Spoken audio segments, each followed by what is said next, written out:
Let's get it. What's the deal? It's your boy Kelly Flicks. I'm back with another episode of the HBCU Watch Party. And game one, we got Howard at Robert Morris, and it's a pretty intriguing matchup. Currently, we got 14-7. Howard's up. We're at the end of the second quarter. But what I've seen from Howard, what I've liked from Howard, is I think that they're showing some championship like qualities, right? Their offense can't really get things going. But Ian Willer goes for an 88-yard return, right? Out of the kick return. So I'm really starting to see Howard, they're starting to really show themselves on all three phases: offense, defense, special teams. This game in particular, we're seeing a pretty good job by the Howard defense. We're also seeing a pretty good job by the Howard special teams. They're giving Howard great field position. They've stopped Robert Morris early on the fourth down. They've brought back an 88-yard kick return. They're doing a lot of things to help this offense get going. Because one of the key claws, that's a great catch right there. Look at that, look at that, look at that. There he goes, Eden James. Eden James almost scampered in there for an easy touchdown. But like I was saying with Howard, because their offense isn't as efficient this game, the defense and special teams have to pick it up, and they are. If you want to think about a team that might be able to win a MEAC championship, you got to be able to excel in all three phases of football: offense, defense, special teams. So here we go. Got second and goal, man. Eden James is eating. I haven't seen Eden James since the Eastern Michigan game.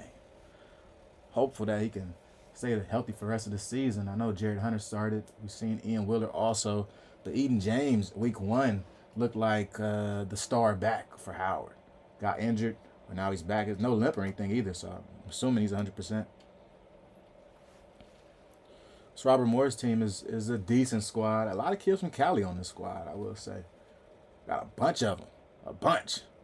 But if you're checking out the screen, though, you see I got some new stuff up there. We got the Bet on Black, the Bet on Black tracker, right? HBCU games. I put up my parlay for this week, right?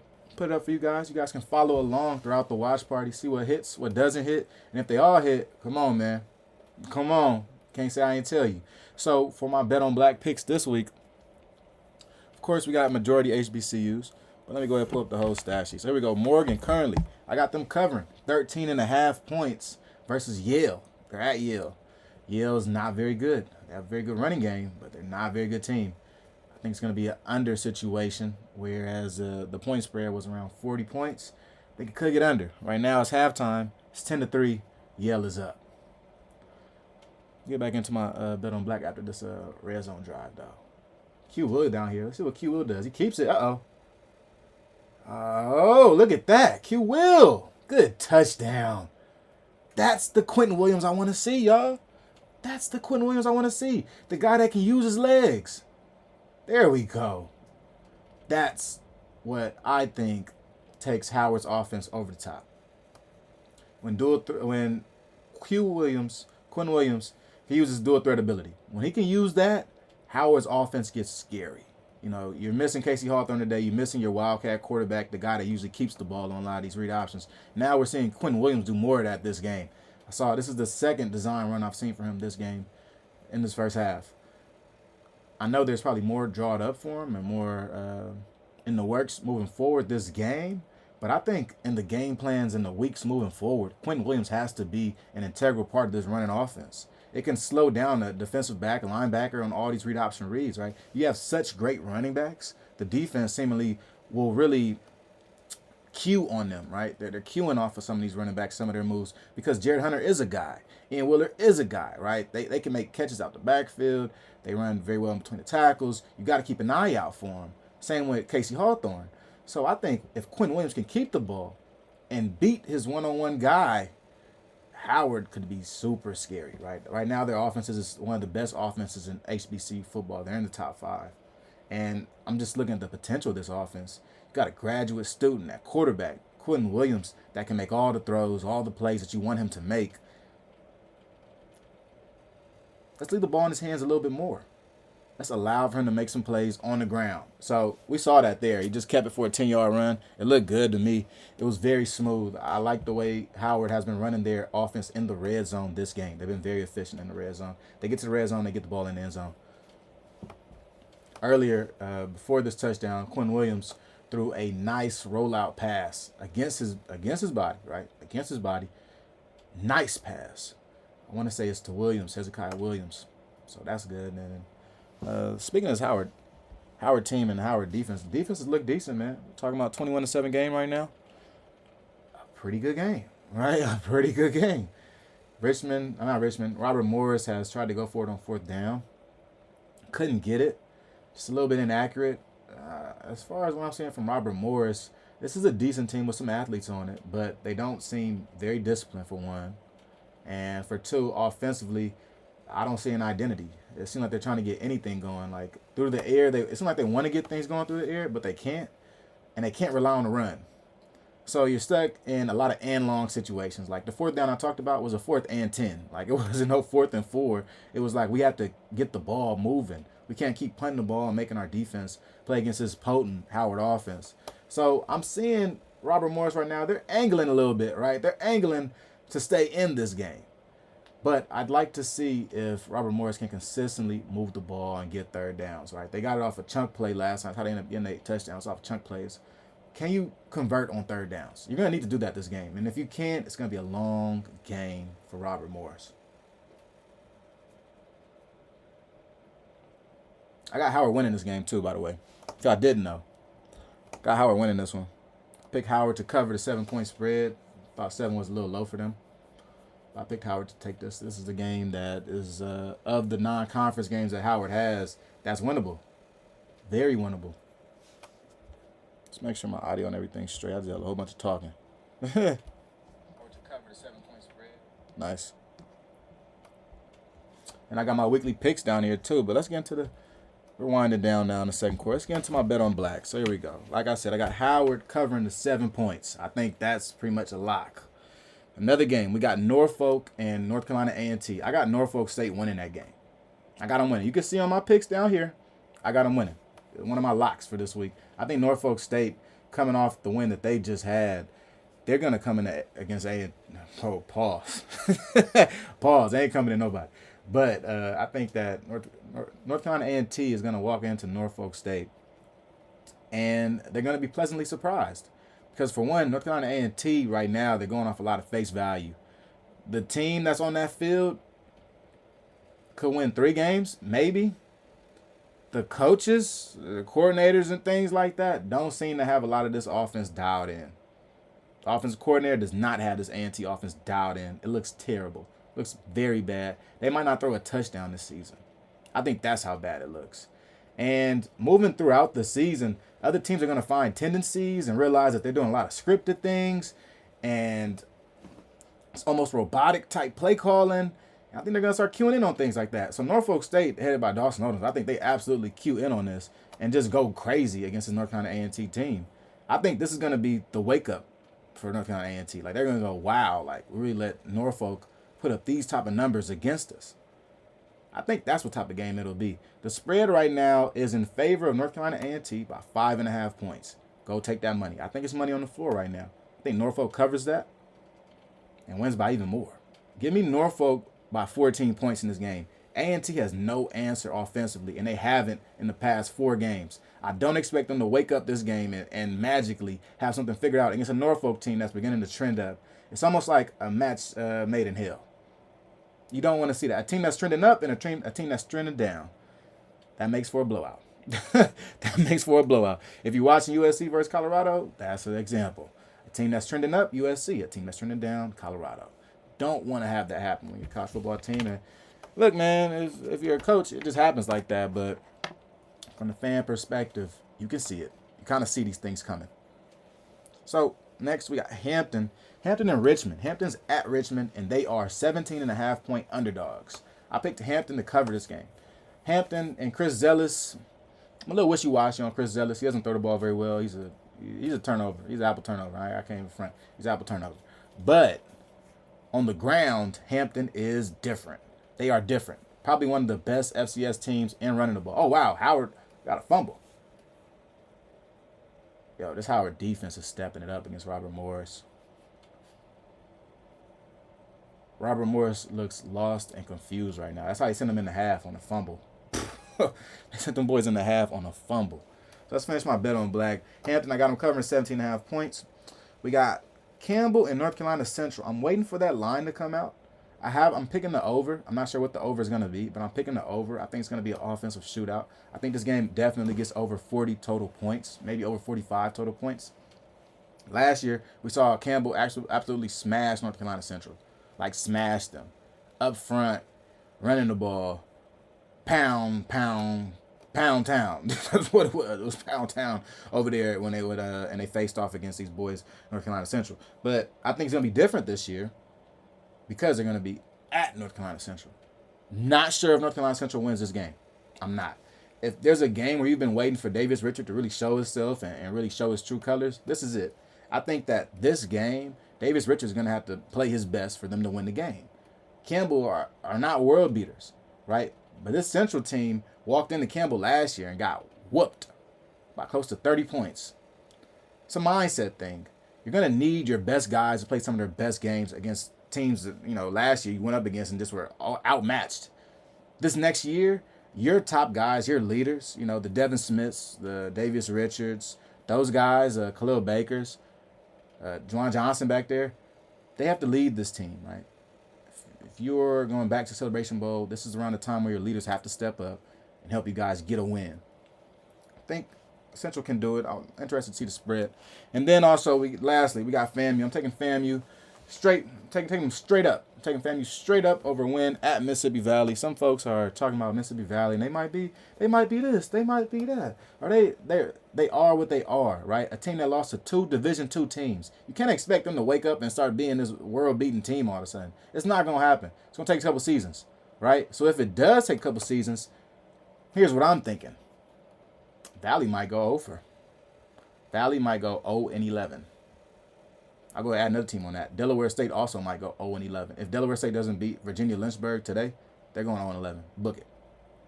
So, hey, Valley, you know what I mean? No. They're probably going to be 21-point dogs against FAMU.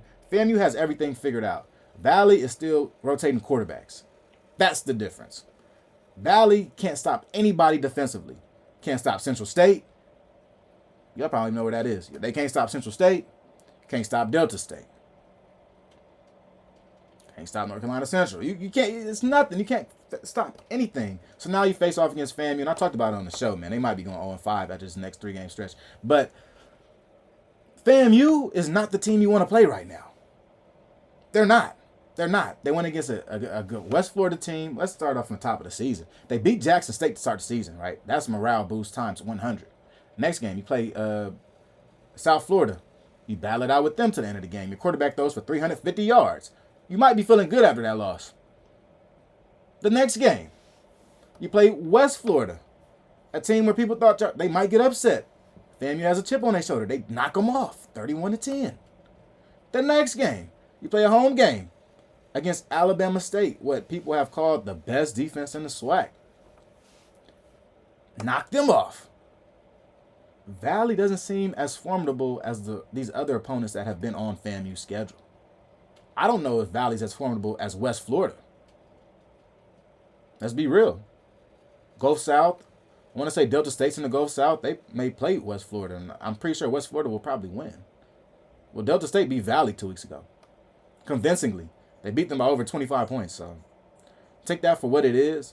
But I'm going to take that as Valley might go 0-11 this year. I think we got to call it how we see it with this team. Let's see what Coach Simmons. Coach Simmons, what's up, man? What you got to say, homie? Got in, check the chat real quick. I think Valley's in trouble, guys. We'll see, but I think they are in trouble. Coach Simmons talking about Howard. Said Howard looks good. Yeah, they do look good. I think this Howard team is look like a well-oiled machine, in my opinion. Can't wait for them to get a couple more, get all their pieces back, right? You get Casey Hawthorne back. You end up in a better situation offensively where you can call off your plays. I haven't seen any Howard Wildcat this game, and that's mainly because Casey Hawthorne is out. When Casey Hawthorne is in, I mean, come on, he might have more rushes than the rest of your running backs, might have more catches than the rest of your receivers. That's what type of player he is. You just put the ball in his hands. So, at half, 21-7, we got 104 passing yards for Howard, 92 for Robert Morris. Everything's pretty much even. 139 total yards for Howard, 119 for Robert Morris. 9 first downs for Howard, 8 for Robert Morris. This is a very even game on the stat sheet. But like I said, Howard is winning at all three phases of football: offense, defense, special teams. And when you do that, you can amount a lead, right? You can make one, really. So 21-7, I'm not surprised. But if you look at the stat sheet, you probably will be very surprised on how dominating Howard has become in this game. In the second half, I'm not sure if Howard gets the ball back or not. But I would imagine that Robert Morris is really going to try to call some of their best plays coming out of halftime. They have to, right? If you look at this game and how it's going, Howard is a force. Robert Morris is trying to deal with the force. So when you're trying to deal with the force on the football field, it's about scoring and answering back. If you can't answer back and this force continues to drive on you, this force continues to hammer you down, pause, it's going to be a long game for you. But if you can score and answer, show some fight, slow that other offense down, kick them off the field, show the rest of your team that, hey, we got an actual chance at this game, then yeah. Okay, so I think Robert Morris comes out of this game, come out of this halftime with a lot of fire. Like a lot of fire. Howard's going to have to, weather the storm, keep doing what they're doing. I think up front, Howard, that's where they're winning the most offensively. They're doing some good things up front, keeping Quentin Williams clean. There's not many times where I've seen Quinn Williams out there have to leave the pocket at all. He may let the ball go a little early, but he doesn't escape the pocket. He doesn't have to. Those guys up front are protecting very well. We're going to have to see what Robert Morris can do in the second half as far as creating more of a pass rush. There's a lot of times where Quentin Williams is chilling. He's chilling. Can't let a good quarterback, a fifth-year grad senior, just chill in the pocket. That's what shouldn't happen. We'll see what Quentin Williams could do after halftime. But right now, he's 9 for 11. He's clicking on all cylinders. 104 yards. Now, picture this. Robert Morris, quarterback. You can see it up here, guys. It's 15 for 22, 92 yards. How do you have 15 completions for 90 yards? That means you're throwing a lot of 0-yard routes, right? A lot of routes behind the line of scrimmage. A lot of easy, short dink and dumps. Robert Morris has to take some shots down the field. I mean, 22 passes. Quentin Williams might end with 22 passes. He's at 11 right now. At the end of the fourth quarter, he might end with 22. So, to me, Robert Morris got to step up the volume, man. Passing-wise, pass downfield. And a lot of coaches are beginning to use the spread mindset that a swing pass or a screen pass is still a run play, which works sometimes. Right? It also can work to your disadvantage at times. Because part of the reason why you're throwing those routes, you still have to expect the same rush average as the rest of your run plays. If you can't get 3 yards out of your screen, why are you running a screen? It works completely against you at that point. You're actually losing yardage. So, to me, I can see that being an issue this game for Robert Morris. And it's got to be a little more aggressive. Got to be more aggressive. They're not aggressive enough. I'm watching Colorado get smacked, man. Colorado getting hands and feet put on them right now. Damn, running back stayed in bounds and run the dude from Colorado over, man. It might get nasty. It might get nasty. See if the homies hit me up, man. Colorado defense bar for bar.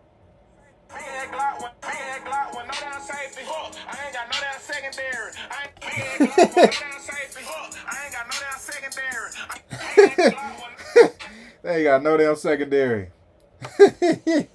That's hilarious. Yeah, Colorado don't got no damn secondary. I don't know how them boys gonna do it, man. We'll see. Welcome to the Pac-12, though. Welcome to the Pac-12. Everybody can't go.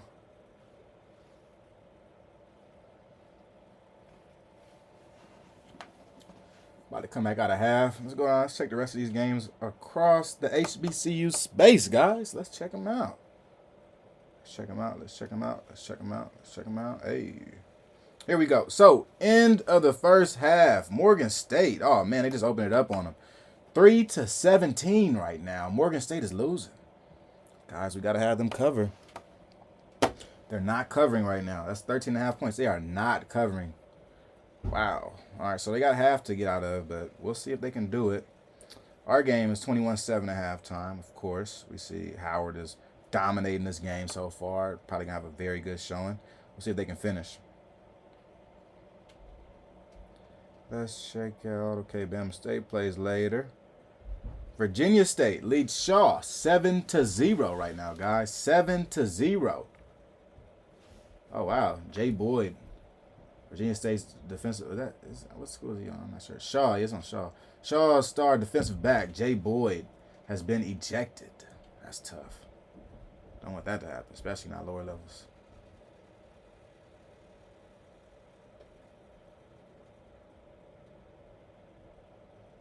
Let's see.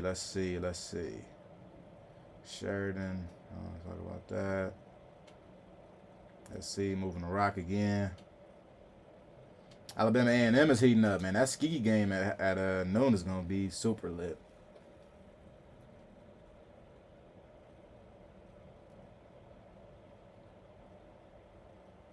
Wow. He'll taking some big shots against Morgan and is hitting.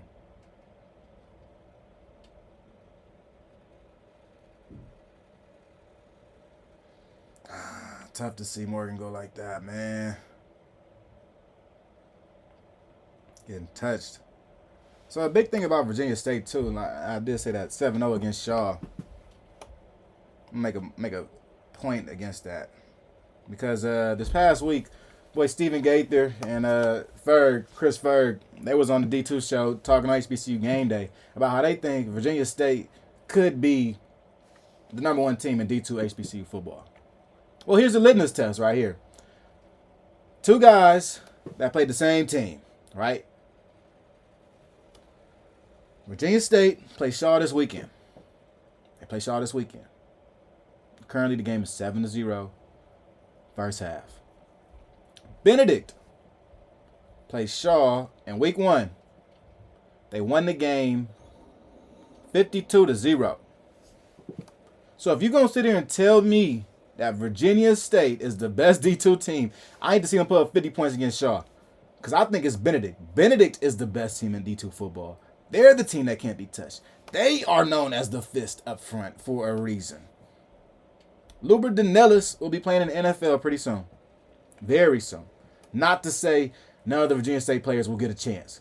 I think Willie Drew is on that team also. Star safety out there. It's going to be a dog.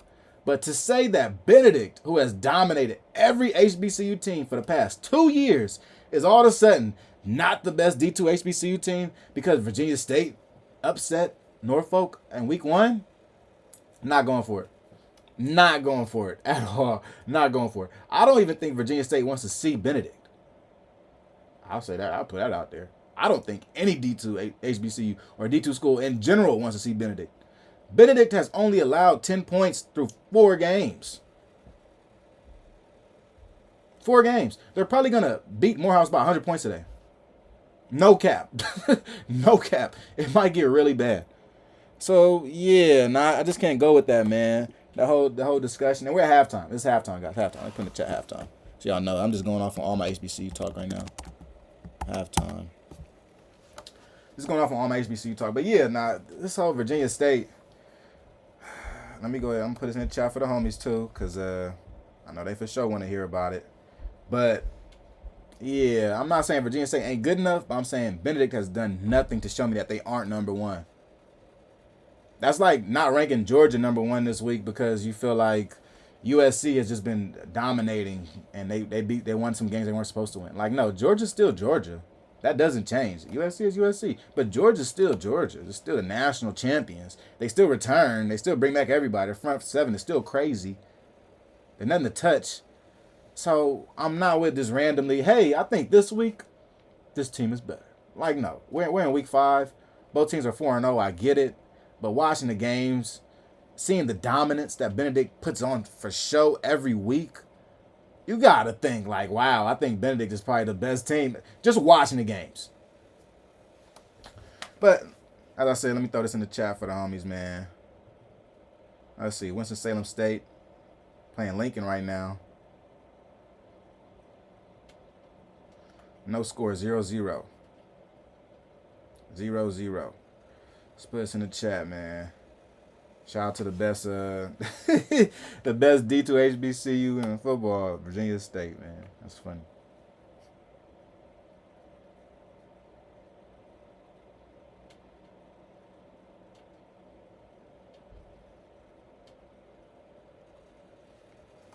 All right, there we go. Let's see if we got any new odds coming in. We might have some new odds. Let's see if we got any new odds for these upcoming games. I gotta see the Central game. Should have odds by now. The game's gonna be at 1. Okay, so right now they have North Carolina Central. They have Campbell favored to win by 3 points against North Carolina Central. I'm gonna take. See, and then the over/under is 62.5 right now for North Carolina Central. That's a big one. So in Vegas, they know it's gonna be a high-scoring game too. 60 points would infer that the game ends like 32-30. Don't see that. I don't see that. I think one team gets away from another, 40-20 type of game, which would be around 60. But, you know, 45-24, very common score, might be something. I'm going to stay away from the over-under. I'm going to take Central to cover 3 points. I'll take that right now, and then when Juice comes, we'll talk about it. Hopefully he gets here before 1. I'm going to take Central to cover 3 points, man. Let's try that.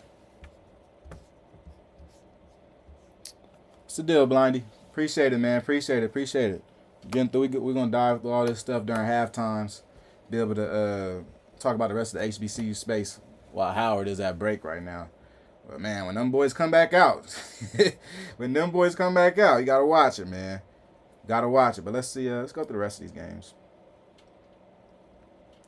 Plus, we got it's a lot of D2 football right now.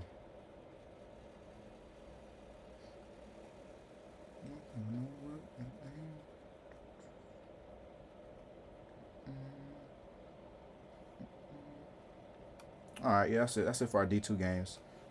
I'm finished going through these lines. So I picked Central to cover 3 points. There's a couple other games too. Let's keep going through. FAMU game. Let's see. It's at 4 o'clock, but they might have the line out now. If they do, take a real good look at it and see what they think. I think FAMU should be favored by at least 20 points. It's not out yet. Oh, so this is interesting here. Look at this. So the Hampton, if you guys know anything about betting, you know, like betting odds, they open at a certain time during the week, right? So if there's a Saturday game, the betting odds on a lot of these HBCU games usually don't come out until like Saturday morning, right? So if the game's at 12 on Saturday morning, like at maybe 7 a.m., the betting odds will come out. After the betting odds come out, whether just random bettors like me, right, or you or anybody else decides to put a bet on a game, it swings the pendulum on whether or not a team is a favorite or becoming less of a favorite. So with this Hampton and Richmond game, the game opened up with Richmond. Let's be completely honest right here. With the Richmond, yeah, it is. Opened up with Richmond favored by 18.5 points. All right, it's probably like at 7 a.m. Now, almost 11 a.m., the spread has decreased to 12 points in favor of Richmond. So people are taking the points on Hampton right now. If you guys rock with me earlier from the first start of this show, you may have put your money in and you might have got a better bet. But right now, the line has just shrunk to 12.5 points. So I'm going to keep them on my list up here. I'm going to keep them up there. I got Hampton covering. If y'all see on the list up on the board right there, I got Hampton covering for way more than 12 points. So, hey, we looking green bean. We are looking good. We are looking very good. That's going to be a great game. It's going to be a really good game. Uh-oh. USC up 34-7 on Colorado. Hello. Damn. About to be halftime. I smell a 50-piece. Dude. I'm crazy. Where the homies at? I'm over here doing the Western Whip. Where the homies at? Hit that 5-5 on 5-5. That's crazy. 34-7. The thing about Colorado, I said it before Prime even got wheels down when the rumors were out. Picking Colorado, you're picking to have a long rebuild. Like, this Colorado team hasn't been competitive in the Pac-12 since about, I'd say since maybe 2014, 2015, around the time Paul Richardson went there. A couple other players right after Paul Richardson went there in 2015. Philip Lindsay went to Colorado like the years after that, right? So that's probably the last time Colorado's been relevant, right? The last player that's been relevant for Colorado probably was Steven Montez, quarterback, and he was quarterbacking like in 2018. So to me, when I saw Coach Prime go to Colorado, I'm like, why? The same reason why I wouldn't like if he would have went to Georgia Tech. His options were pretty weak. I ain't gonna front. They were pretty weak. Almost like bottom Power 5 schools or Greater 5 schools. You know, that was it, which is kind of weird. I thought USC should have got him a couple years ago. But anyway, picking Colorado, you got to know that it's going to be a long rebuild, man. And as many 5 stars and whoever you want to bring in there, it's going to take time. Just look at the Pac-12 of it, and just look at it, right? The teams, they're stacked. They are stacked. They're stacked. They've been stacking for years. The Pac-12 has done a great job recruiting for years.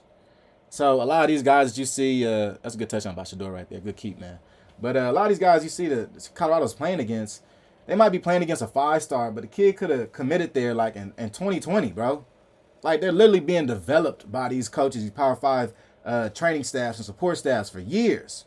Becoming NFL talent, going against guys that just transferred in as 5 stars. It's a little bit different, man. All these guys at Colorado weren't the biggest stars at their last school. They weren't. I mean, Shador was. Travis was. You can name probably about 10 other guys. This is a roster of 70 people. You know what I mean? All these guys haven't been developed and gone through the food program all year. Some of these guys are FCS guys. They probably don't have a food program. It's different. They might not have a study hall every day. They probably don't have 17 coaches that practice at FCS. So everything changes. I think this is a big transition year for Colorado, man. But here we go. The game is about to kick back off, man. We need that. Howard, Robert Morris, we about to get back into it. We're going to see if Howard can really put it on Robert Morris right now. I think Robert Morris, it's kind of spiraling. Like they're spiraling. Like, you know, a plane that's flying and then it gets hit and then starts spiraling down. That's what I feel like Robert Morris is doing right now because, like I said before, you look at the stat line, quarterback, 15 for 22, less than 100 yards passing. The brother's out there just throwing, trying to find completions. He's just trying to find something. Who's open, you know? So I feel like Howard should go up big in this game. I wouldn't be surprised if Howard goes up like 40-14 or something like that. Defense has to continue to play how they're playing. But Howard gets the ball coming out of halftime. Let's see what they do. Let's see what they do. I would imagine that Howard tries to get Eden James going in the second half. We didn't see too much of him last half. Jared Hunter for sure started. Ian Willard 8 on special teams. But we haven't seen as much Eden James.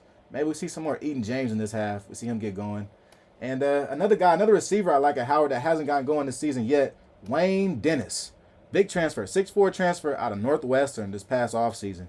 Goes to Howard. He's a factor. Big dude, 6'4". I think he's in the slot right now. But with Wayne Dennis, I mean, I think he gives Howard another red zone threat. For one, you got a threat with Quentin Williams. He's 6'5". That's like a good job. Nice. Good run. That's a good way to open the half right there. That's how you do it. Having a hard time tackling too. But in the red zone, though, if you look in the red zone, Howard does a very good job of keeping defenses on their toes, and they're pretty efficient in the red zone because of how many options they can do, right? You can run your base offense with Quentin Williams back there, Jared Hunter in the backfield, or you can switch to Wildcat with Casey Hawthorne as your quarterback.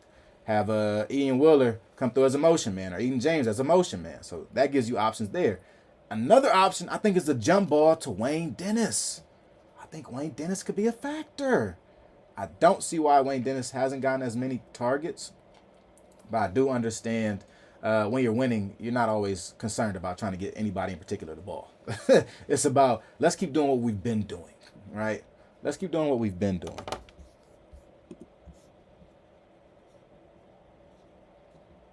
Yeah, rushing-wise, Eden James has 2 rushes for -6 yards. Like to see him get going in the second half. I really would.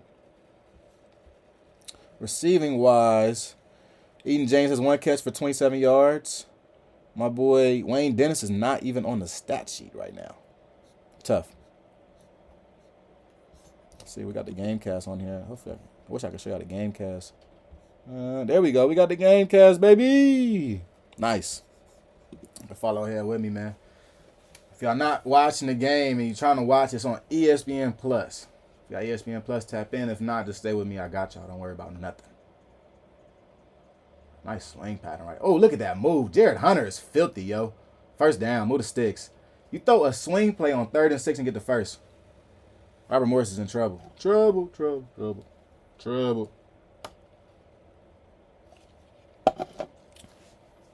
Colorado out here getting whooped at their home field, man. That's tough. Folks finna start leaving early. Folks finna start leaving early. You don't want that.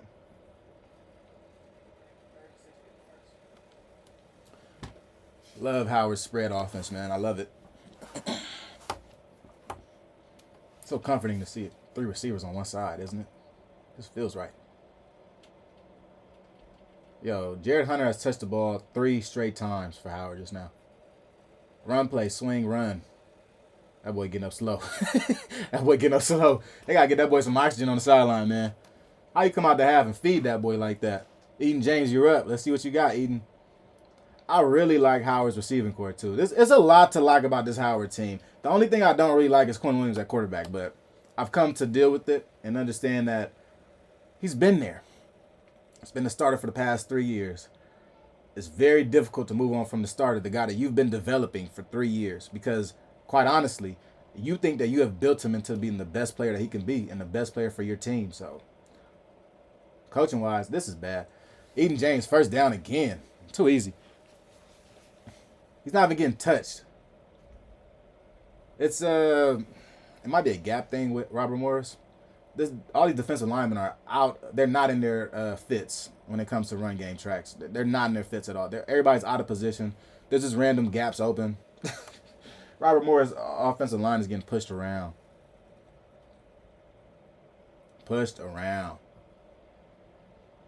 Q Will, what you got?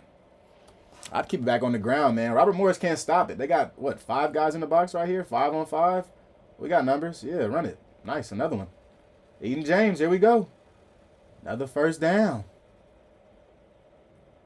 This is going to be a long day for Robert Morris, man. A long day. Great run, great double team right there. Dankwa gets the next guy. It's positioning right now. I'm not going to lie, it's positioning. You can just read the box, and we can read it from TV and tell if they're going to run or pass it right here. It's very much positioning. If you got 5 defensive players in the box, you got 5 offensive linemen, you got hat on the hat. That means that you can run the ball. You're going to run the ball very well if you trust your O-line. Bring the H back in there to get the extra edge defender. First down. Wow, we are going on a trip.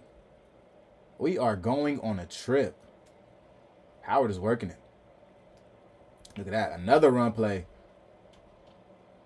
I think that's it. I feel like that was a little bit too much. But, hey, it's a numbers game. When it comes to running the ball, it's a numbers game. If you got the right numbers in the box, you go for it. You take your guys against they guys every time, especially offensively. You got to. You have to enforce your will on offense. You can't say, oh, well, we just ran it 6 straight times. Like, no. Follow your philosophy. If the box is 5, we're running the ball. Make them stop you.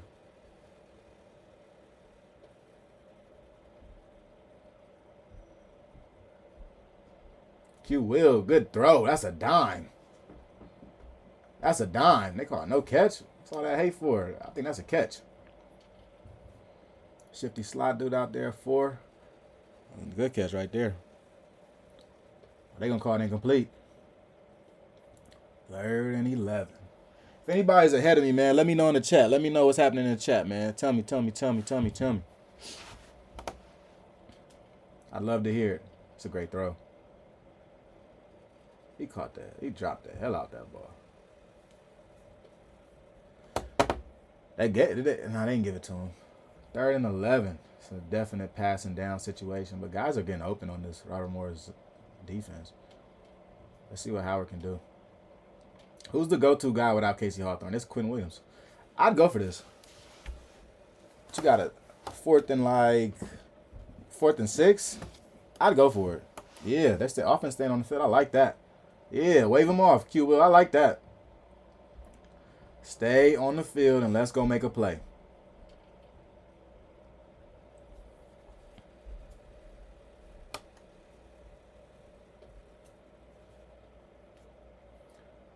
They're going to take him off. They're going to punt it.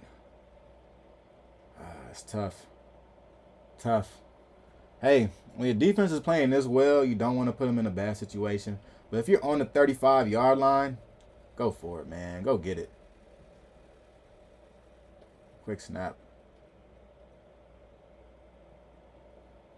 Took a timeout. Why did it take so long to make that decision, Coach? You should have had that figured out. Like, you shouldn't be on fourth down like, should they come out? Should they? Like, no. By the time the play clock started, you should know who's going in and out, man. 4th and 7, 4th and 12, they're going to call the flag. Delay of game. That's coaching right there. I can't find that's coaching. Can't everybody sit around and wait for you and you ain't got nothing coming. So they're going to kick the ball back to Robert Morris. But this Howard defense has looked like lights out. They've looked lights out. I like what I'm seeing from them. Broken Bird has been in the mix. I've seen Kenny Gallup in coverage a lot this game, which is good. I think that's positive for his pro profile. Good punt. Was him inside the 10. Okay, we got some action. We got some action. I still feel like Howard should have went for that just then. It's a coach's thing. But yeah, I would. That drive was going so well for Howard, for it to kind of end out on that 4th and 6 there on the other team's 35.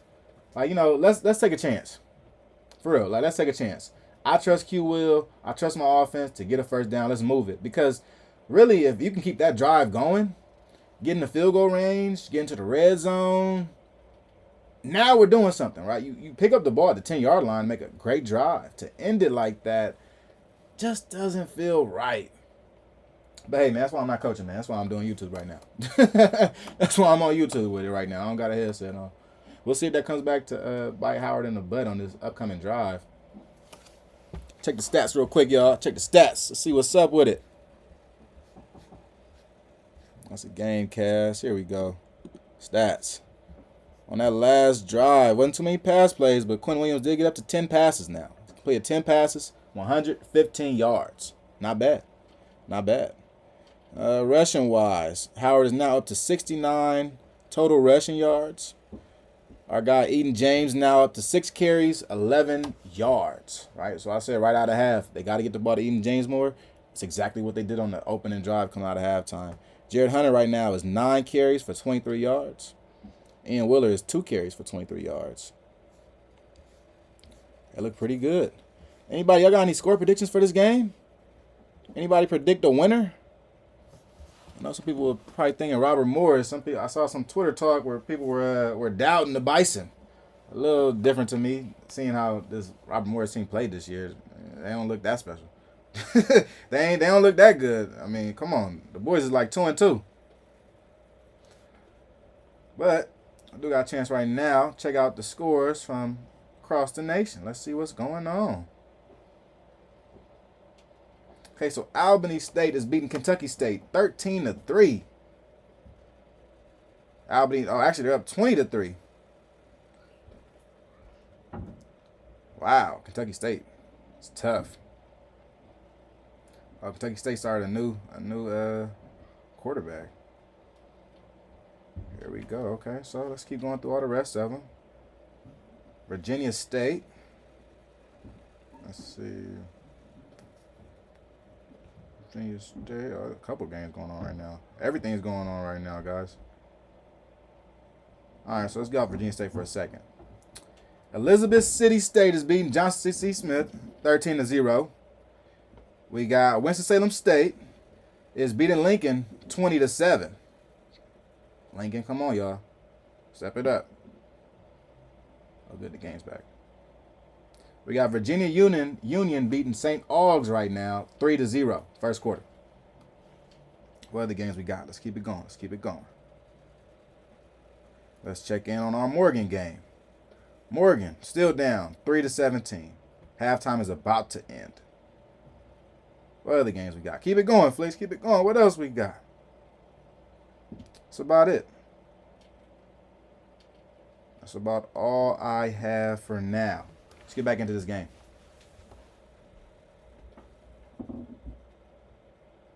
Uh-oh, somebody just tweeted Delaware State going to have a very long season. They better beat Lynchburg. If Dale State loses to Virginia Lynchburg, man, I might make a whole new show just for that. We're going to talk about Dale State going over 11 this year. And really, Coach Lee Holt might get fired. Ain't no way your first year head coach should go 0-11. Like, the brother couldn't even beat a D2 team. Trouble. 4th and 1, man. Robert Morris is giving the ball back to Howard. Shout out to Howard. Getting the rock back. That's right. Good pressure on the quarterback. Flushed the quarterback out the pocket. And here we go. Great tackles. Shout out to that Howard defense. I was questioning the punt on 4th and 6 from the 35, but it may have worked out for him, man. They're getting the ball back. Whoa. Ebron got crushed just then. Jeez. Hello. Howard, man, let's get back on the board. Can't play with them. You can't play with them.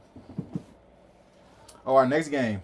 Alabama A&M against Tuskegee is sold out. 21,000 seats are sold out in Alabama right now for Alabama A&M versus Tuskegee University. It's going to be a big one. That'll be our next watch party, and I can't wait. I was just told Antonio Meeks is a game-time decision. The best wide receiver in D2 football is a game-time decision. I think he's going to try to go. I think if anything, he gets out on that field. We're going to see him a couple drives. If the ankle doesn't bite, he stays out. If it bites, he goes out. If it doesn't bite, he stays on the field. Sorry, my slang is killing me right now. If he doesn't bite, he's on the field. If it does bite, right, if the ankle does bite a little bit, I think he'll be out. Because he sat out last game. He and Bryson Williams sat out last game with like 4 other offensive starters in preparation for the rest of the season and for this game, in my opinion.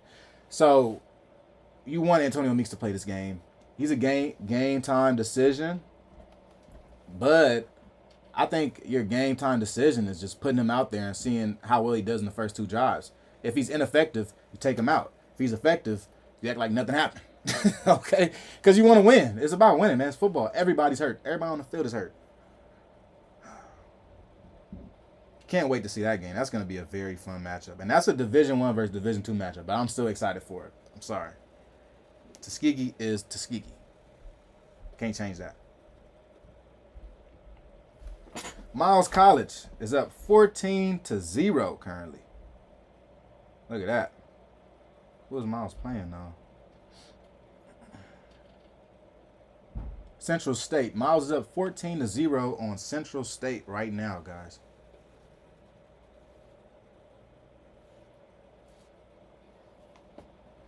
Those are your updates.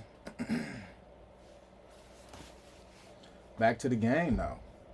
This Howard game is a pretty good game, competitive. Howard is dominating, though. Howard is dominating offensively and defensively. They've got to put some more points on the board, man. Let's extend this lead.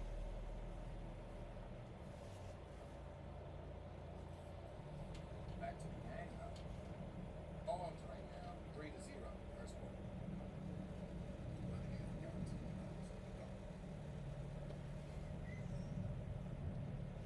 All right, here we go. We got Howard with the rock again. Picking it up around the 50, just past the 50-yard line. Almost about 10 yards from where they punted it on the last drive, interestingly enough. Ian Willer in the backfield, okay. Shout out to the H-back love they getting out here. Easy dink and dump. Ian Willer in space is nasty, man. You do not want to have to tackle Ian Willer. There he goes. He's out of here. To the crib. Wow. Ian Willer, what a player, homie. The homie can go. Quick speed, great anticipation, and great hands. When he gets the ball in space, you need to get out of his way, bro. He just broke 3 tackles on his way to a 40-yard gain. Howard's on the 5-yard line. Hello. Wow. Another quick screen. Why you go over? Why over? That was weird. But hey, I mean, do your thing. At the 1-yard line now. Howard's at the 1-yard line. I said they need a score, and look what they do. The same swing route that got them a first down on that opening drive, they went back to with Ian Willer. They threw the swing route to Jared Hunter early in the first. What are you doing? You're not hurt. I hate these fake cramps by football players. I hate it. But anyway, like I was saying, they threw this dunk pass just now to Ian Willer. The dunk pass to Ian Willer went for about almost 50 yards, 45 yards. On that first drive, you guys don't remember, on the first drive, Jared Hunter got a first down on a swing route. They tossed out to Jared Hunter. There was one guy out there. He made a miss. Go get the first down, 13 yards. Howard just went back to it. Come back out in the same set, same formation. Throw the dink and dump swing. And man, that opened things up. 40 yards down the field. And now we got Howard on the 1 yard line. So this is where Howard's beef really matters. This is where the 6'8" Aneem Dankwall out there at left tackle, this is where it really matters. You know, the other 6'7" tackle they got in there, this is where it really matters. The and short situations where everybody in the stadium knows that you're going to run the ball, can you still run the ball? I think Howard can do that. They got great running backs to do it, got the great O-line, got a big quarterback to do it. I don't see why they don't do quarterback sneak here, but I wouldn't be surprised if they go ahead and run a dive play, give the offensive line a chance to get a push first, then hand the ball off. Great timing, and allow for Jared Hunter to punch it in there. But second down on the 1 yard line.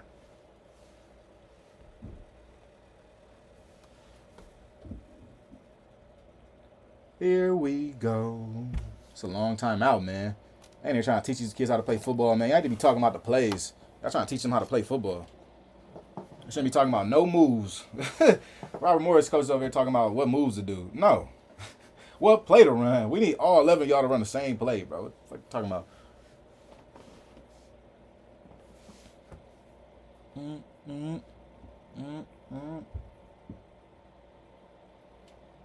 So that's an injured player for Robert Morris.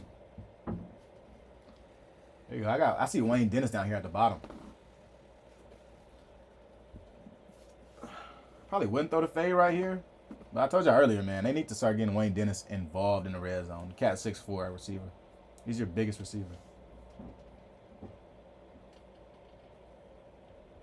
I think they're going to run the ball, man. The receivers didn't even get in the huddle. Quarterback sneak. Here we go. Touchdown. That was clockwork, man. I saw that coming. I think everybody in the stadium saw that coming. And that's what a good offensive line will get you, man. Good, effective yardage on and short situations, man. That's exactly what they did. Simple quarterback sneak. Looked like damn Eagles quarterback sneak, man. Running back put his hand on quarterback's back. Said, get up in there. Pause. Major pause. But yeah. Here we go. Howard's up 27-7. Hello. This game is opening up right here. This game is really opening up. I think Howard should definitely get into that 40 range pretty soon. Piece by piece, I'm sure they'll get there. But what's most important is Howard's defense getting another stop right here. Don't let Robert Morris answer. Can't let him answer. You got to keep your foot on their necks. Keep them on their necks. Last week, you were winning against Hampton. Winning most of the game, actually. And got knocked off at the last minute. Howard doesn't want that to happen again. I think these players all get it. That was a wake-up call for them. Knowing that they can't just be on cruise control and finish games. They have to actually finish the game. You got to beat the other team into submission. Can't just hit him with one punch and stand over him. No. He's not done. You got to beat him into submission. So I think this Howard team had a very big learning lesson against Hampton. And we're seeing it right now against Robert Morris. Come out against Robert Morris and start smacking them in the face from the get-go. All levels, like I said, offense, defense, special teams. That's a team that's motivated. It's a team that probably every player is motivated to win more games. So you see them coming out, everybody, anybody. The reason why I say that is because you see teams that are like effort-wise and are motivated. You see a lot of that motivation on special teams. Guys flying down on kickoff, flying down on punt. Guys making good returns because the blocking up front is straight and it's satisfactory. That's a motivation thing. If your coach can't motivate you to do those things, nobody's happy or fucking super excited about getting on special teams, bro. I'm sorry. Everybody wants to touch the ball or play defense. That's it. Special teams is an effort gig. And when you see the effort on special teams, you can tell that they've been motivated by their head coach or by their position coach. Because there's no other reason to execute at such a high level sometimes for special teams. It just doesn't happen at a lot of different programs. You'll see high-level special teams at a big Power 5 program, right? Because guys want to go on the field. Lower levels, though, no, I want to go on the field playing this position, not as the left gunner, right? I want to play on the field playing running back, not the left up back, right? So it's about motivation. It's about confidence. It's about how your coach teaches you when it comes to special teams. So I'm seeing a Howard team that's honestly coming out here. They look very motivated, top to bottom. This team looks like a team that has its eyes on the MEAC. Up 28-7, middle of the third quarter. They're showing me some things. They are definitely showing me some things. Quinn Williams is now up to 151 passing yards, 12 of 15 passing. So I talked to y'all about Robert Morris passing, their quarterback, and y'all can see on the stat sheet right here. I talked about their quarterback and what he's really looking like. So the thing to me is that he was such low volume. You don't really get to tell until you match him up against a guy that's actually throwing for high value, right? You're looking at Quinn Williams, 12 completions, 161 passing yards. It's like 15 yards a pass. You look at the other kid, Anthony Chickett, and he's 16 for 23, 94 yards. So what's 16 divided by 94? Like 5 yards? Like your average throw is 5 yards? Don't you think your running back can do that? So, yeah, Robert Morris has to get things going if they're going to stay in this game. But Howard right now is really showing they ass, man. Kickoff coverage could use a little help, man. That same guy is coming down for the last tackle every play, though.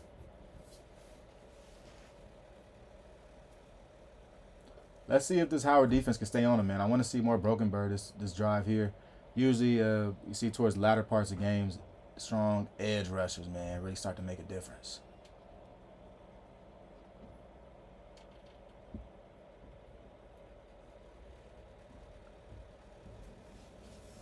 Armour's coming out in that spread attack. See the pressure, man. I'd like to see a nice pass rush from Howard. We saw it last drive for sure. I'd like to see it again.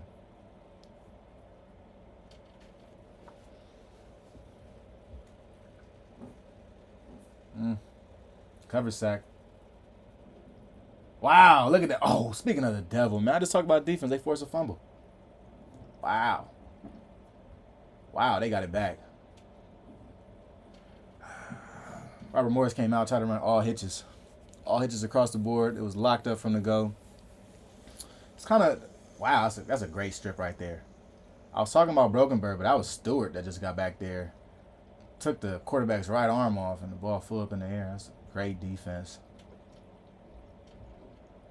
Howard looks good, man. Howard looks really good. I would not want to have to play those guys right now. They are in the zone. They are in the zone. Robert Morris' coach looks a little defeated right now. Uh-oh, Colorado getting whooped on. 34-14. Started the third quarter. Oof. This is not good. This is very bad. Look at that strip, though. Wow. Whack. Tore his whole arm off.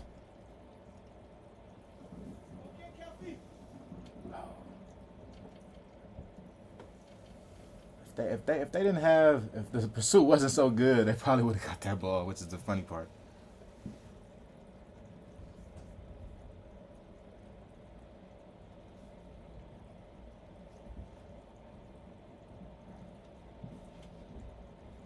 I don't mean T-Mac. We got to get T-Mac back up in here.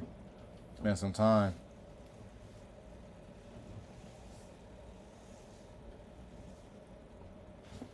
Okay.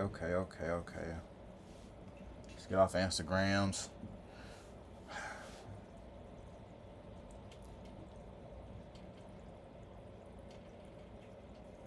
Everybody talking about this SC score, man. They are whooping them boys. Virginia State is beating Shaw now, 28-6. Hampton just started their game up.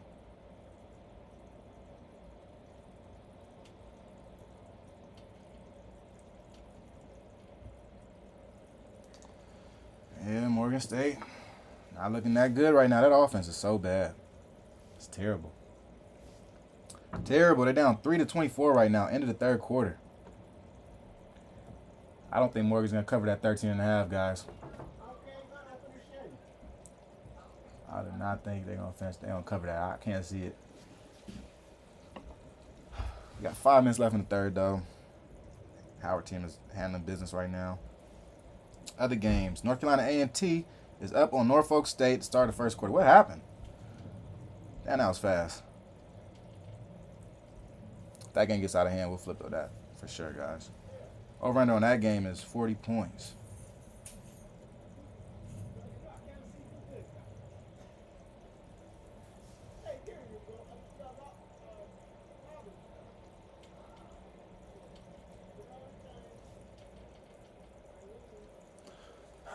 It's a little injury on the field. Defensive lineman. Hope he gets better. Then tore his whole brace off. Hopefully he gets straight, man. Get that knee right. Get that knee together.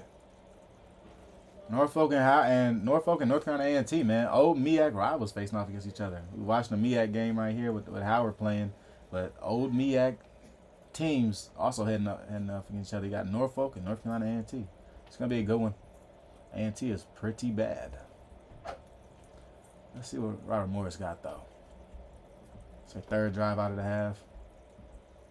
Another all-hitch play out of bunch. Surprise. All hitches back-to-back, right? Two different formations. 5 minutes and ticking, man. That clock is ticking in college football nowadays. Howard just in a four-man blitz, man. They got open in the zone.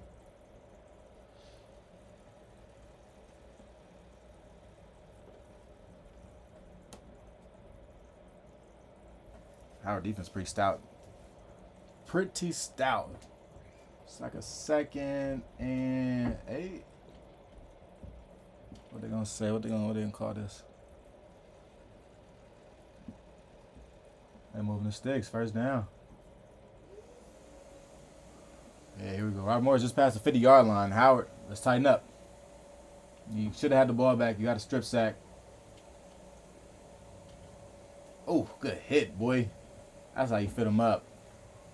Great hit by that tackle out of Howard, man. Number 13 just did his job. Ideal J.O.B. I kind of smell a turnover coming, though. This Robert Morris quarterback is staring down receivers. Like, he's staring them down. I know the defense sees that, especially when you're in zone. When you're in zone, you're not covering receivers, right? You're moving them through your zone and out of your zone, but your eyes are on the quarterback. You can tell and get a tendency that, the quarterback's eyeing down his receivers. That's a pick six. It might happen, y'all. It might happen. We'll see. 2nd and 7 now. A lot of movement. Only to pass the ball to a short. Okay, I'm seeing it now. Howard has to get out of this. Cornerback's at 6-7 yards. Get out of that depth. Get up on the ball. One thing that Robert Morris and what I've been talking about with the low volume passing lines is that Robert Morris doesn't throw the ball downfield. They throw a lot of slants, daggers, hitches. Continuously. That's all they have thrown. They haven't thrown the ball downfield since I've been watching. That's the whole game. So, yeah, nah. At this point, I'd already bring my guys up for press. 3rd and 3 right here. Corner still back at 7 yards. How are you supposed to stop the run?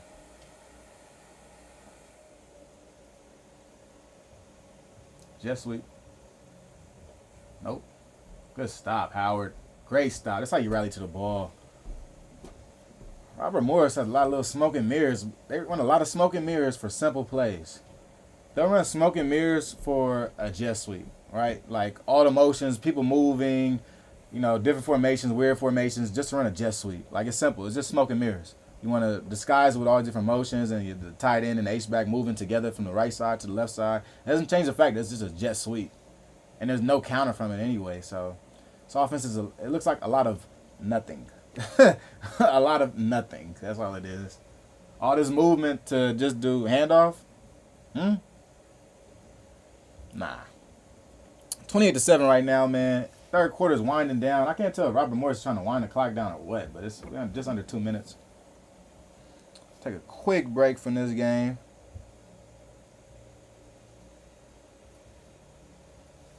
Let's go ahead. 4th and 8. Them boys got a punt.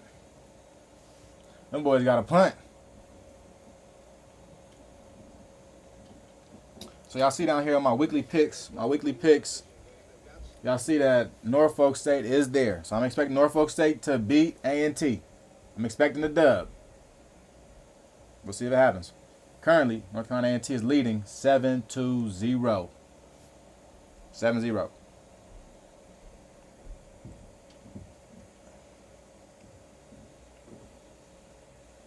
Miles College is up 21-0. Damn. 21-0. Miles is beating up on Central State right now.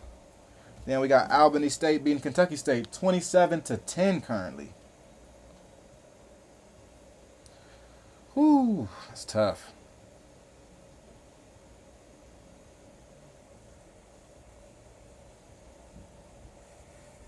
Howard gets the ball back again, man. Let's see what Q Will can do.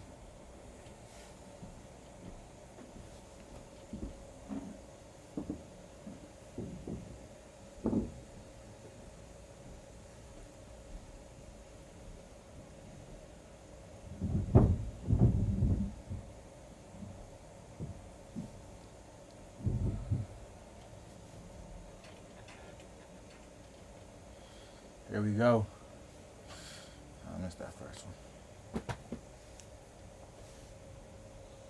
Wrapping on that first play, guys, with that quick run.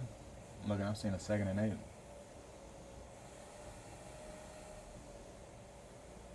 8. H-back, Dennis. Uh-oh, nice play action. Take a shot downfield.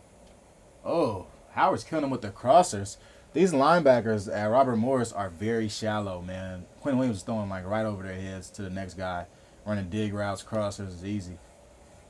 I think it's almost like the linebackers are playing their run fits so well that they're missing out on their pass coverage, right? So say your defense is in like cover 2, right? If your linebackers are getting too close to the line of scrimmage and reading the run, it's taking like a half a second or maybe 2 seconds away from them covering the pass, right? Because as you're doing that, checking for the run, there's a receiver running right behind you. That's what Howard's been doing. That's another good run. That might have been a first down right there. Yo, Howard's offense is cooking right now. 4th quarter, here we go. 4 is up, guys. 4 is up. 4 is up. You know what I'm saying? 4 is up. Howard is working out Robert Morris right now, man. Not even close. This game is not close. Score is not indicative of what's going on out here. All right, so brief halftime break. Let me check in on this Norfolk State game.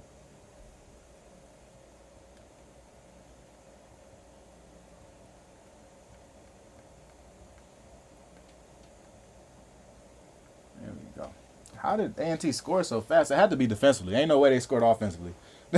On offense, they ain't scoring no points. I'll tell y'all that. Norfolk's field looks so good, man. Damn, that look good. Look at A&T and these new combination. I don't know. How do y'all feel about it, man? It's yellow and white. Yellow pants, white jerseys, white helmets.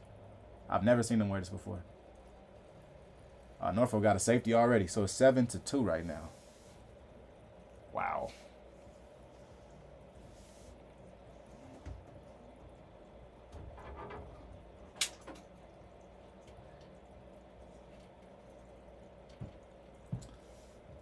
Look at Norfolk getting into the red zone right here.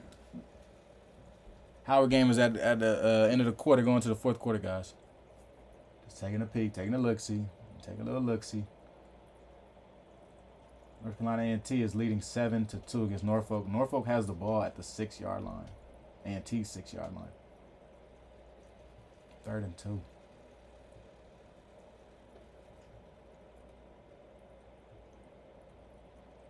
Yo, what are you doing, Otto Coons? Otto Coons is a different guy, man. All right, let me get back to the Howard game.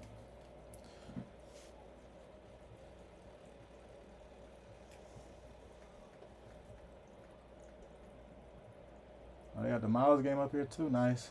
Uh-oh. Delaware State and Virginia University of Lynchburg, 13-10, guys. 13-10, 2nd quarter is about to end.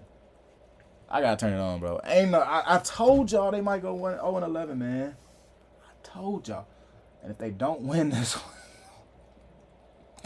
if they can't beat Virginia Lynchburg, yo, it's over. If you guys don't know, Virginia Lynchburg is not an NCAA program.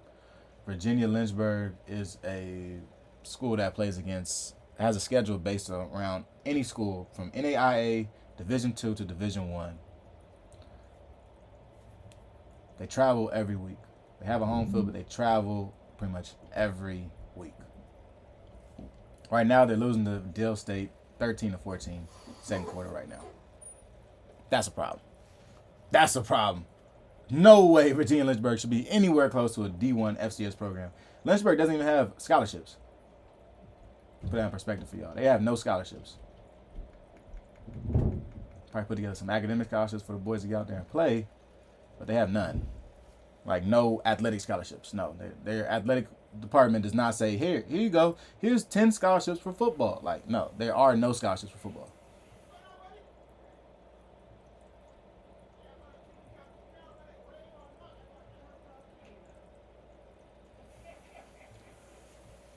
$28-7, man. Fourth quarter starting up. Fourth quarter is starting up. Let's tweet out this Dell State score, man.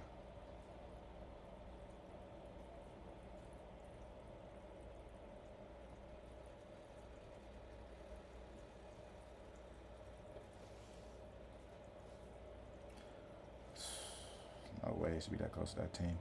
All right, here we go. Howard come back out here. Let's see what they got, man. Quinn Williams back at quarterback. Nice handoff. We see Eden James back in that backfield. He looks good. All these running backs at Howard look good, man. They do. Let's see, second quarter. You say she's just a friend, and you say she's just a friend.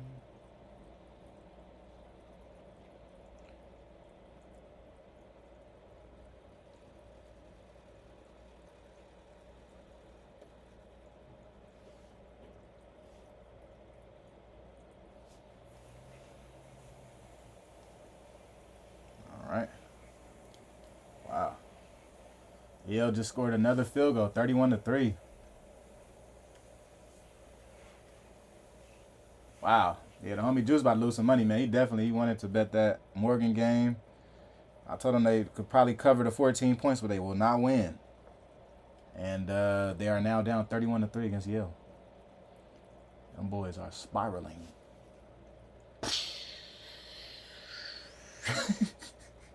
Spiraling on me. It's tough. That's tough news for Morgan State. Been voting for them all year. Like I've been champion Morgan State. I think they have the best defense in HBC football, but you got the worst offense in HBC football too. So take for what it is. They can somehow trade with Grambling, because Grambling has the best offense, the worst defense. They can somehow trade their defense with Grambling's defense. Might be a win-win for both teams. I don't know. Q Will with the keep. Another keep for Quinn Williams. And he's carrying cats, man. This size. That 6'5" frame really means something in the run game. It really does. Hard to tackle a guy that's 6'5", no matter what position he's playing, man. You're going to have to end up jumping on his back. Good tackle right there, Robert Morris. You got to jump on his back, though. You got to, right? This dude's 6'5". You don't want to take him head on. He's going to run through you. I mean, what you think about, like, football-wise, certain guys you don't want to tackle. Certain guys you just don't want to tackle. They're harder to bring down. And I think Quinn Williams, 6'5", quarterback, like he's about 230, 240. Tough guy to bring down. 3rd and 6. We see the speed personnel pack come in, man. Look at these guys. E. Brown's in there. Hezekiah Williams is in there. Bringing 4 back again. Take the H back out. Howard has got to protect Q Will right here. Oh, they use a cheat motion. Sack. They did not protect Q Will. It indeed did not happen. Tough break for Howard right there. That was a drive where Howard could have really put the nail in the coffin against Robert Morris. Big sack. They just beat the right tackle right there. He just straight up speed rush, beat the right tackle. Caught him sitting, ran right by him.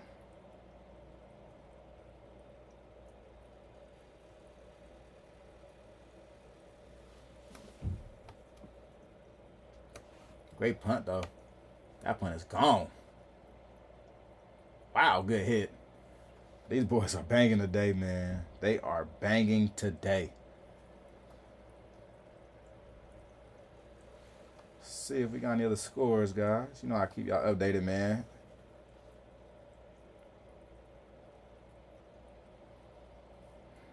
So I told you about the Morgan State game. Currently, Fayetteville State is leading Bluefield State 14-6 right now. Very good matchup. Very good matchup. CIAA D2 matchup.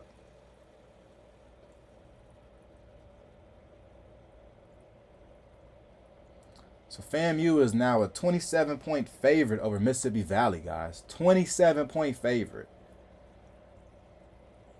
I bet the money line on FAMU and I put up 10,000 mythical dollars. Okay, 10,000 mythical dollars on FAMU to beat Mississippi Valley. Spread is indeed 27 points. They were not playing.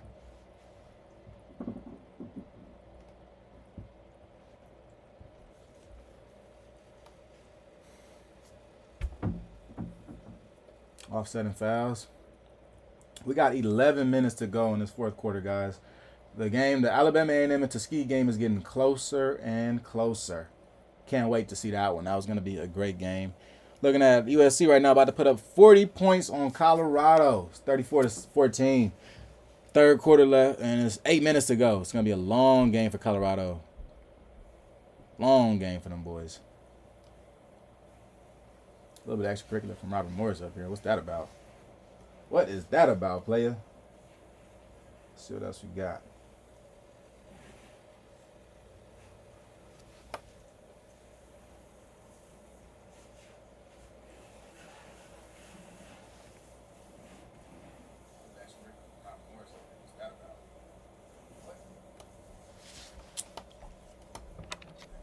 Here we go. Good to see Howard holding it down, taking care of business. This was a game that was kind of iffy. We're talking about from the conference standpoint of who can we beat out of conference, who can we not beat out of conference. I thought Howard could have won this game, and they are winning this game. So good to see that Howard is coming out and doing what we know they can show. Talked to my boy Randall Barnes the other day, and we were talking about how a lot of HBCUs, when they play PWIs, they tend to get into a shell and turn a little bit different, right? They don't look like the team that we once saw a week before playing against HBCU. It's almost like when HBCUs leave that HBCU competition bubble, everything changes. And for what reason, I do not know. I don't know. It might be a lower level versus higher level type of thing, but when you're playing FCS versus FCS, there is no difference in skill level and competition. It's all the same. The same guy that could have went to Campbell, could have went to North Carolina Central, right? In actuality, a lot of these FCS schools are much more close regionally. So there isn't much of a difference. The biggest difference, I will say, aside from player performance and how they go and they play out there, is going to have to be coaching staffs and the ability to install plays that you want to install. I think that week to week, if you have a smaller coaching staff, you're unable to be able to install as many plays as you want to install. Maybe you only install 6 plays that week on offense, and you need to install 16. That makes a world of a difference in a game that you're losing on a Saturday. You can't just install 10 more plays on the day. It does not work. It does not work. Your players have to learn the plays, have to understand the plays, and be able to read them on the field the same way you read them on paper. So with install and things like that, that matters when it comes to playing against other programs. And to be honest, HBCUs aren't always allowed to have the biggest staffs given their athletic budget. That changes things. Changes a lot. If you're playing against a school that has a bigger athletic budget and have a bigger support staff of college football coaches, analysts, and things of that matter, that changes a lot. You got more eyes looking at the game film, not just the GA cutting it up and giving it to the offensive coordinator. Got way more eyes looking at it. That can give feedback and help out installing to the players, also installing new plays with the coach. So yeah, I think it's layers to the conversation when you talk about HBCUs and their competition versus PWIs. But I think the first layer would be coach size. I think it'd be coach size. I think in all these matchups that we see, when you see a HBCU go against a PWI and it's unfavorable for the HBCU, let's look at how many coaches are on each staff. Let's look at that. Because in the Division II ranks, I see it a lot where you got HBCUs with like 4 full-time coaches and you go against a team that has like 12 coaches. It makes a load of a difference, especially when you got guys. I'm seeing HBCU. There are coaches right now that coach wide receivers and defensive backs at Division I HBCUs. Like they're coaching both wide receivers and defensive backs. It's unheard of, even in high school. You don't even see that in high school. So I think some things have to do with budgets, how much you want to spend, how much you can spend, and from there, then you start to understand competition differences.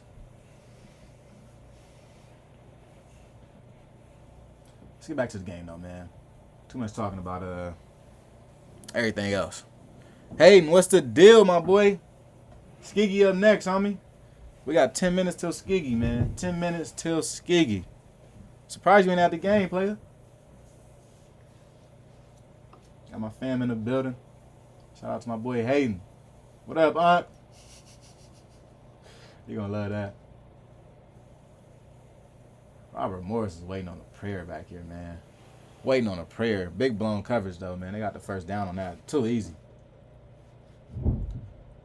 This Howard team, man, can they finish the game? This is where you finish the game. You're up 28-7. You've led the entire game. Can you finish the game? Not only can you win, but can you finish? Is this game going to end 28-21? Are you going to open it up like I've been saying and get into 40 points? I think they have all the shots to do it. Robert Morris right now is honestly just holding the ball. Let's wait for somebody to get open on scramble rules. So, Howard, this is the time where you take them off the field with an interception or turnover. Robert Morris is looking for anything they can get to get a score right now. They are trying very hard, right? They haven't scored in the second half. We're now in the fourth quarter. They're thirsty. They're going to do anything to score a touchdown. Howard, this is a good time to get an interception. Good time to get a turnover. The other team is pressing. And when you press, it don't work. Everybody knows that in football. If you press, it will not work. You got to be relaxed, comfortable, let the game come to you. Go to the open receivers. You can't force it, got to be open. This Robert Morris team, man, they run a lot of hitches, man. A test. I got a test on Monday. Man, when that ever stopped you, man? You was at the Red Tails. You was for sure at the Red Tails, front and center, homie. Talking about I got a test. Funny. Everybody at the A&M game, man. It's their homecoming, too. Oh, man, if I was down south. If I was down south, I might have been right up in there. That's not a flag. 4th and 4, man, for his Robert Morris team. Sheesh. Howard, they going to go for it. Howard, this is a big stop right here, man. I'm calling on the defense. This whole drive been calling on them, man. Here we go. They got a chance. If I'm Robert Morris, I'm going for this. If I'm Howard, I'm sending the dogs. For my dogs.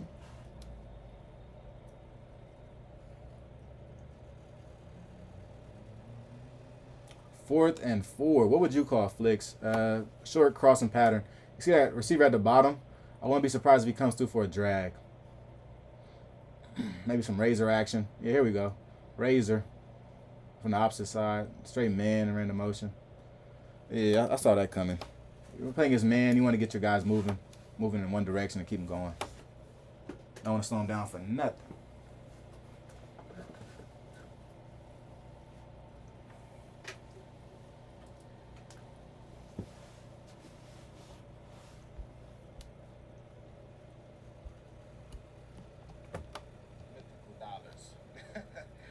Okay, 10,000 mythical dollars on FanU to beat Mississippi Valley. Spread is indeed 20.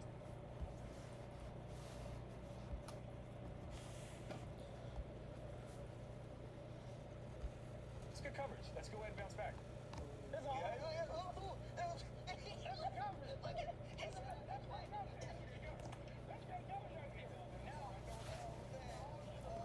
Pick. I called it. I've been waiting for that pick, man. This Robert Morris team is pressing. The interception to the safety, man. Kenny Gallup. First interception of his career, if I'm not mistaken. There we go. That's how the boy gets it, man. Let me go. Let's do a replay. I look down at this little bunch of nothing on college football. College football Fox, but there you go.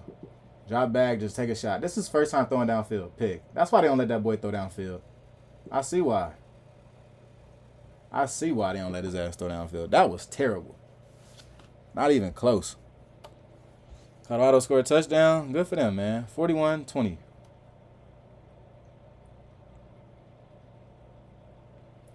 Howard, man. I think the cake is baked, man. That pick might have sealed it.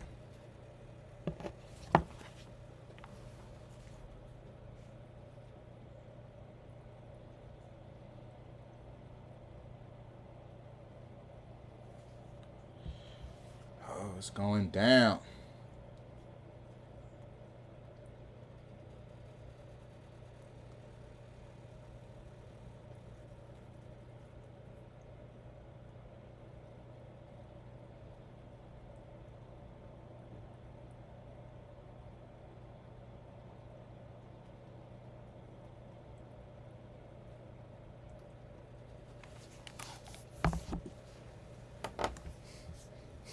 Hayden said he had a touch. That's hilarious stuff. That's good stuff. Good stuff. Getting on that job. It's 28-7. Howard's gonna get the ball back. Assuming they don't score again. Put that game cast on. It's Tuskegee and A&M game. Oh my goodness. It's gonna be a big one. Excuse me, guys. I'm gonna go ahead and check out these other scores. 31-3, Yale over 45-3, Yale over Morgan State. Morgan State, man. I know Juice finna call me after that. I told his ass not to pick him to win, man. He want him to cover. It's too much. They got too much for them boys. A&T is up 14-5 now on Norfolk State. Norfolk State back in the red zone.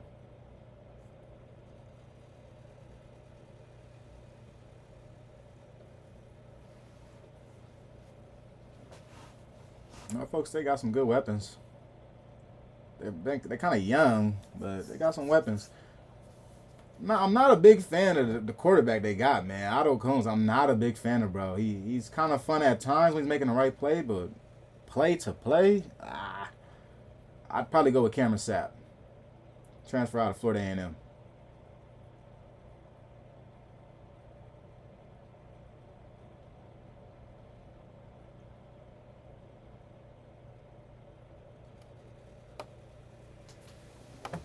A&T's defense looks the part at times. It's the offense that does not look the part. It's the offense that looks bad. It's the offense that's slowing this team down. But the A&T defense looks the part.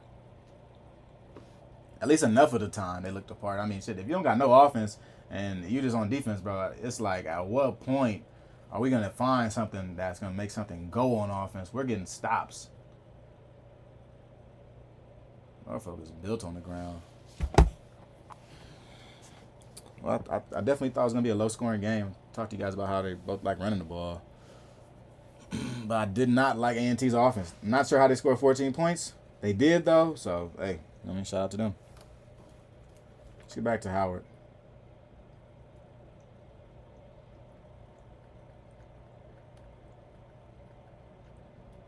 Still surprised that Lynchburg is fighting with Delaware State right now. Upset alert. Let's go ahead and make that a thing. That's definitely an upset alert.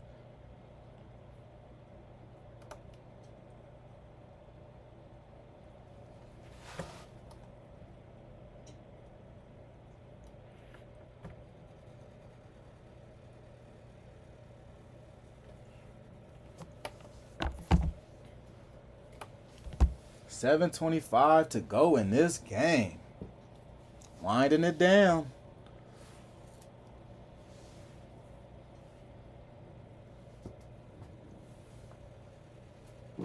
Boy, thought he had a pick. Howard scored that fast? I missed it. Howard scored in 2 seconds, homie. I blink, they score. 35-7, Howard's up. Hello. Ian Willer again? Oh, they went with the backup. My boy Scroggins is in there. Oh, I missed a good ass drive, man. Why did I turn that A&T game? Here we go. Let's see what happened, man. Ian Willer. Ian Willer might be the best running back in HBCU football. Oh my God. Ian Willer might be that guy for real. Yo. Wow.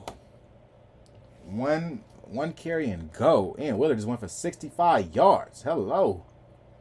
That boy got some juice. I always love seeing players that play with some juice.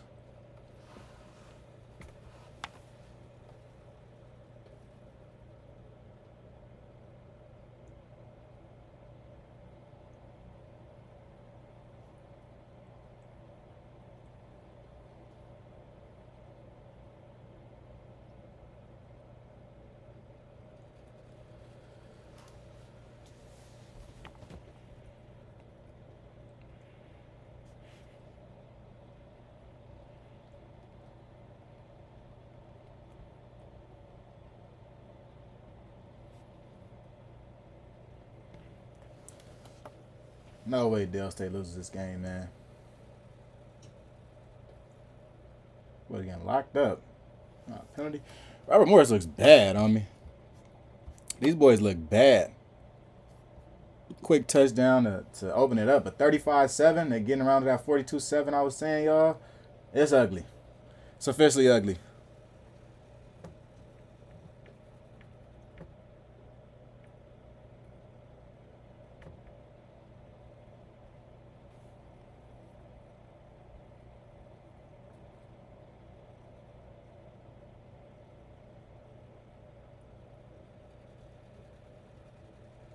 That's how you do it with the four-way.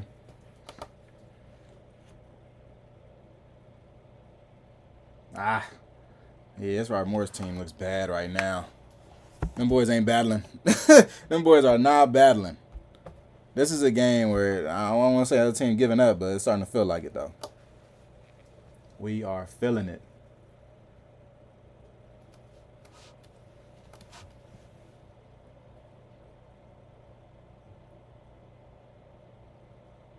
Third and 10, a big 3rd and 10.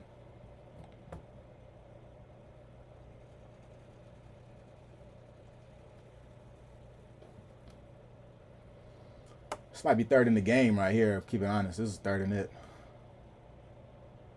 He about to run. Oh, he threw it. Incomplete. Robert Morris been hard to watch this game. Very hard to watch. This team is terrible. They are bad. It's a home game too. I know they going outside.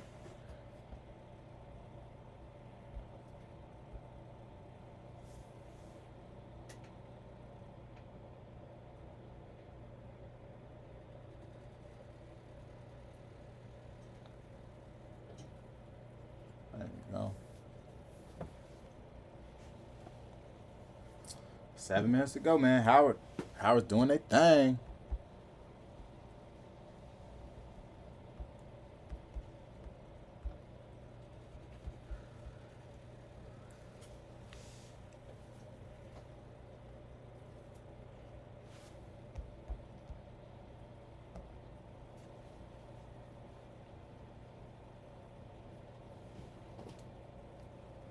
Howard's really out here handling business, man. I'm proud of Howard.